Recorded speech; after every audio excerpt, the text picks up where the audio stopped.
ابلیس یعنی شیطان ملعون حضرت نوح علیہ السلام کی کشتی پر کیسے سوار ہوا؟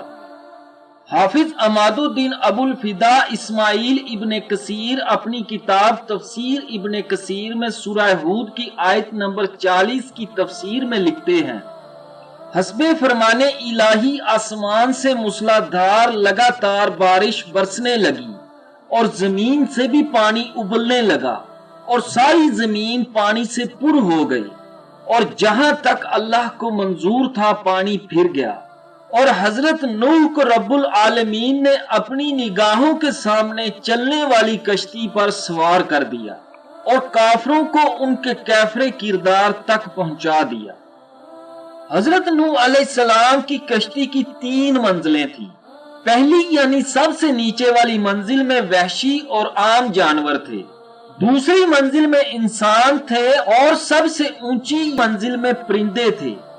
حضرت نوح علیہ السلام کو اللہ کا حکم ہوا کہ اپنے ساتھ کشتی میں جاندار مخلوق کی ہر قسم کا ایک ایک جوڑا نر اور مادہ سوار کر لو۔ کہا گیا ہے کہ غیر جاندار کے لیے بھی یہی حکم تھا، جیسے نباتات۔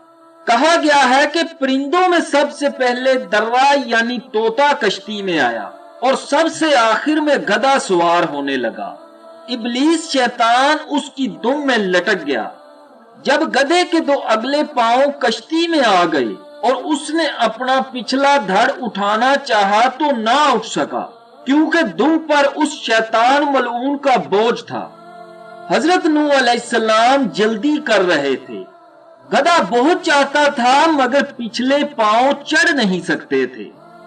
آخر کار حضرت نوح علیہ السلام نے فرمایا، آ جا، گو تیرے ساتھ ابلیس بھی ہو۔